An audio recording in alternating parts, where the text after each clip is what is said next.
kung meron mang bulletproof yung sasakyan ninyo na yung magaganda sasakyan, gamitin na ninyo. Sa dami na Pagbaba sasakyan ninyo niya, ngayon dito, gamitin ninyo. Because I'm very much concerned sa iyong security dahil sa bibigat ng mga pinagsasabi nyo dito, hindi niyo alam, kahit na yung congressman na binanggit ninyo, walang interes sa buhay nyo. Merong gustong sasakay. Halimbawa, mga taga-kaliwa o mga NPA dyan, para guguluhin itong Pilipinas, aambusin kayo, tapos ituro doon sa mga congressman, gulo na ang Pilipinas. Baka magiging Indonesia tayo nito. Tanungin ko kayo, meron kayong sinabi na isang congressman o ilang congressman pinagsabi na kaya ganito kalaki ang SOP na hiningi namin sa inyo, 25% to 30%. Dahil hindi lang sa congressman ito, hindi lang ito sa akin, kundi binibigyan namin si Congressman Saldico at saka si Speaker. Alam ba nyo kung ilang porsyento dito napupunta kay Speaker, ilang porsyento napupunta kay Saldico sa 25% na ito? Wala po. Dahil ang narinig ko lang po ay para lang po kay Saldico at kay Speaker. Yun lang po narinig ko yung 25%. Pero wala na po akong idea sa iba. So, ma-presume natin by this committee, you want to make us believe that yung 25% na binigay mo doon sa congressman, lahat yun mapupunta kay Saldico at kay Speaker o mayroong naiwan sa kanya? Narinig ko lang po sa bibig po ng mga kausap ko na mga politikong personal ko pong nakausap. Kasi yan po ang lagi nilang pinagyayabang. Pare-pareho po ba, Mr. Chair, yung komisyon, or whatever you wanna call it, kickback, ang hinihingi po or magkakaiba? Ibang isang mambabatas ganito ang presyo or halos standard po ang hinihingi nila at magkano po ba yan? Isa lang po ang pattern. Basta insertion or ang program po, 25% po lagi. Insertion or ang program, 25% po yon. Opo. Para po kanino raw? Para po daw po kay, lagi ko narinig ang salita nila kay Saldico at saka kay Speaker po, ang narinig kong salita. Alright, Mr. Chair, I have no further...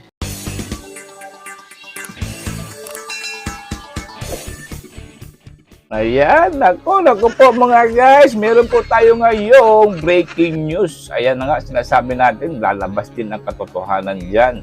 Diskaya family mga guys, tuluyan bumaliktad at nagsasabi ng katotohanan dito po sa Blue Ribbon Committee.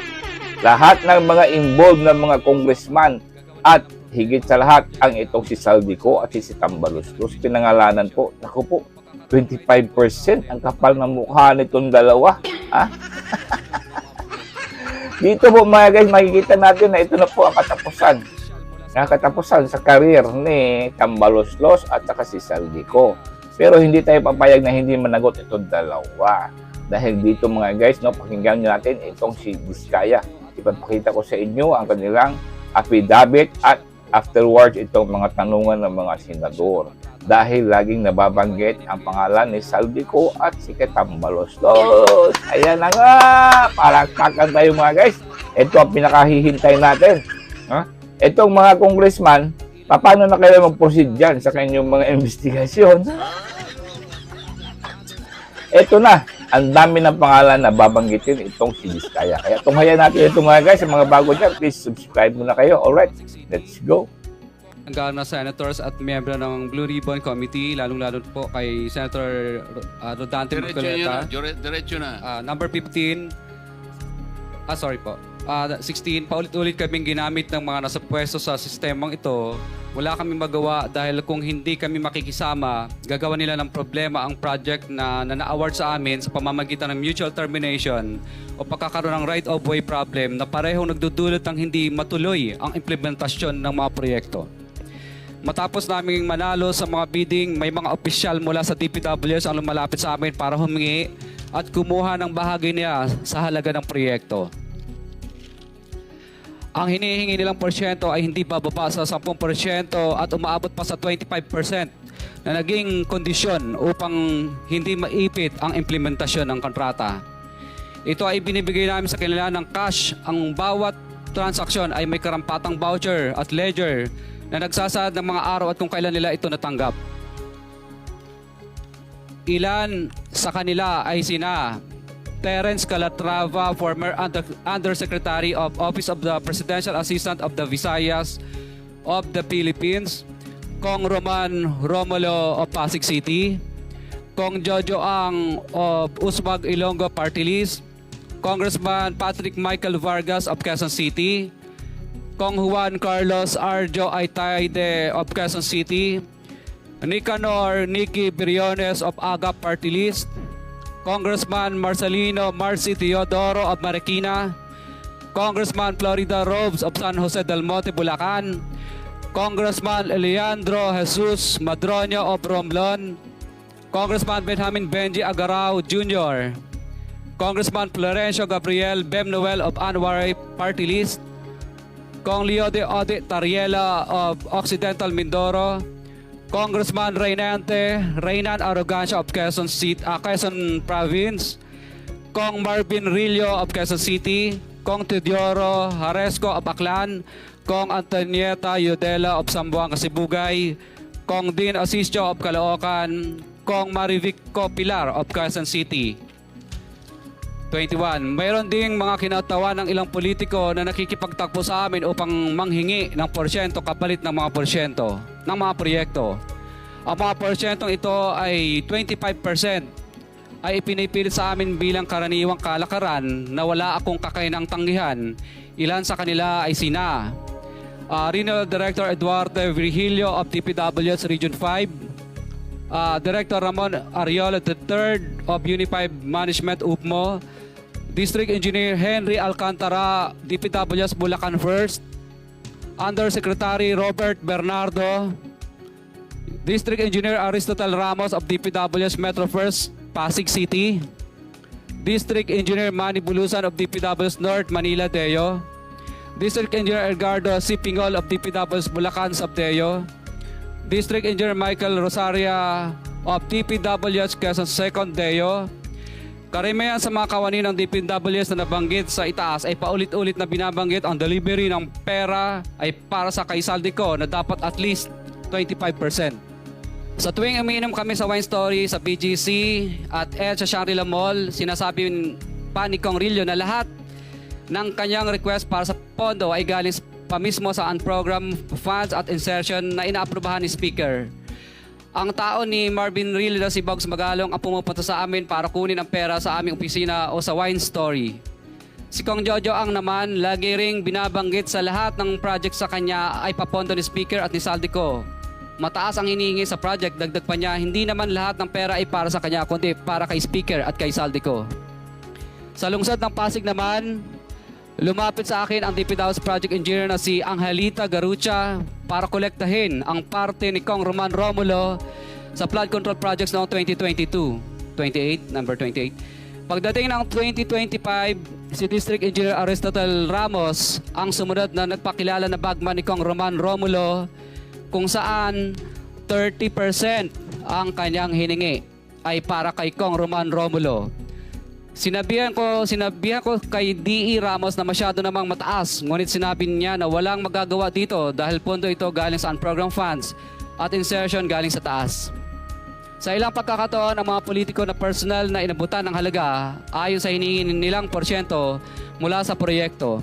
Ang pagbabayad na ito ay hindi naman kagustuhan kundi isang hakbang na ginawa namin dahil sa matinding panggigipit. Ilan sa kanila ay sina Kong Antonieta Yudela kasama ang kanyang asawa, Kong Marvin Rillo of Quezon City, Kong Nicky Briones of Aga Party List, Arturo N. Ataide, ama ni Kong Arjo Ataide, Kong Florencio Gabriel Bem Noel of Anwaray Party List, Kong Leandro Jesus Madroño of Romblon, Kong Benjamin Benji Agarao Jr. Bagamat naging matinding pagsubok ang kabawasan ng pondo na nakalaan sa proyekto, pilit at matapat naming sinusunod ang bawat espesifikasyon na nakasaad sa Program of Works na nakasaad sa proyekto ng DPWH. Nakakasiguro kami na nagawa namin ng maayos at matapat ang bahagi o phase ng proyekto na na-award sa amin. Sa katunayan, hindi kami mababayaran ng DPWH kung hindi ito dumaan at pumasa sa maraming material testing na naaayon sa design ng DPWH. ina-assess at ini-inspect ng DPWH ang bawat proyekto base sa natapos na parte o accomplishment. Napilitan kami na i-absorb ang kabawasan na ito na nagdudulot ng maliit na kita o pagkalugi sa ilang projects. Para makabawi, dinadamihan na lang namin ang partisipasyon sa mga projects. Taliwas sa mga lumalabas na may mga impormasyon sa publiko, hindi kailanman kami gumawa ng ghost projects. At masugid kami nag-i-inspect sa lahat ng aming mga natapos na projects. Handa po kaming tumistigo ng walang pilit at kusang loob bilang state witness at sabihin ang lahat ng nangyayaring katiwalaan ng Kamara, DPWH at iba pang mga kawani ng gobyerno upang gawin ang tama. Kami ay lubos na humihingi ng tulong sa Senate Blue Ribbon Committee na pinamumunuan ng buting Chairman Senator Dante Marcoleta at kay President Bongbong Marcos para sa proteksyon at seguridad ng aming pamilya. Ang salaysay na ito ay kusang loob naming ginawa at walang sino mang pumilit na gawin ito. Sa katotohanan ng lahat ay nilagdaan namin ang salaysay na ito ng kusang loob at walang pumipilit. Sign, Pacifico of Vizcaya, nagsasalaysay. Notaryado po. Mr. Chair. Senator Bato and then Senator Sherwin. Thank you, Mr. Chair. Unang-una, I would like to thank the Vizcaya couple for giving everything that they know to this committee. I just would like to advise the Vizcaya couple, Mr. Chair, na kung meron mang bulletproof yung sasakyan ninyo na yung magaganda sasakyan, gamitin na ninyo.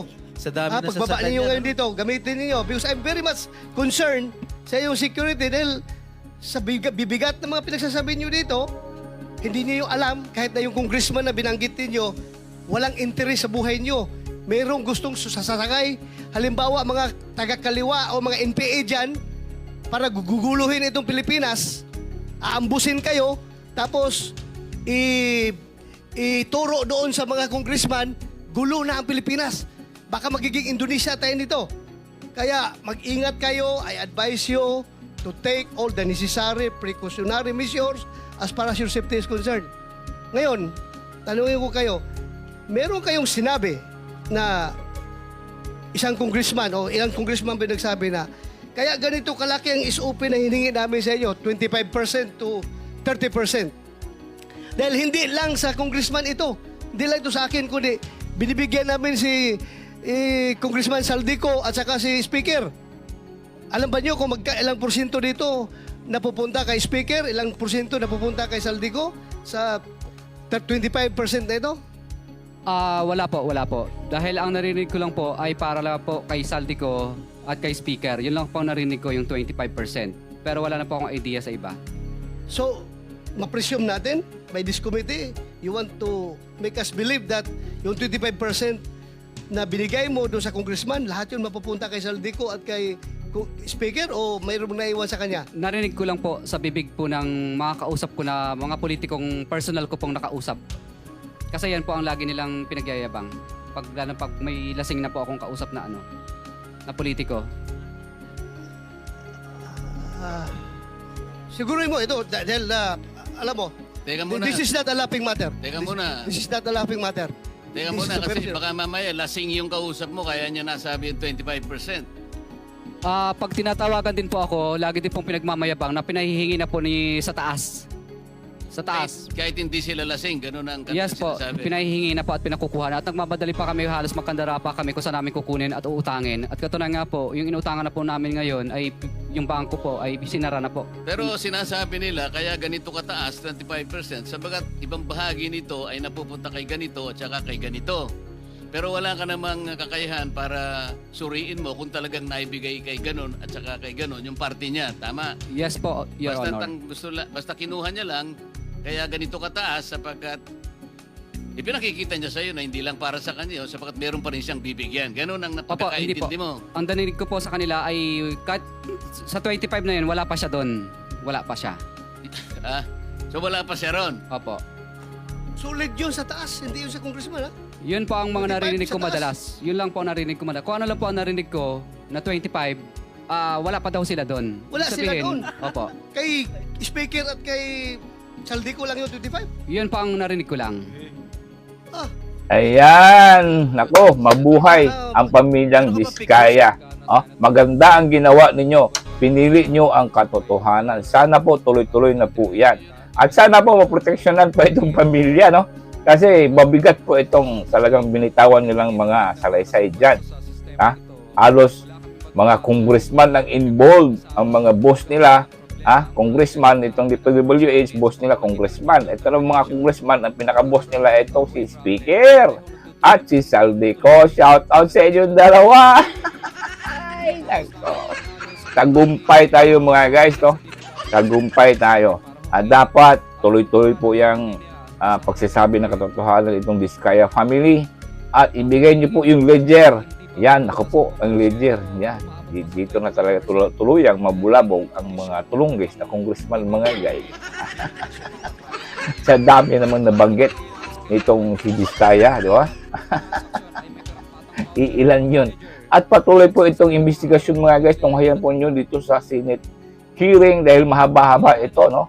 Ito, nagbigay lang po tayo ng reaksyon, lalo na po dito kay Saldico at Tambaloslos. This is klarong-klaro na po, hayagan na po, maliwanag pa po sa sikat ng araw, Tambaloslos. Ikaw ang numero 1 buaya sa Pilipinas. Kaya dapat ka lang alisin, di ba?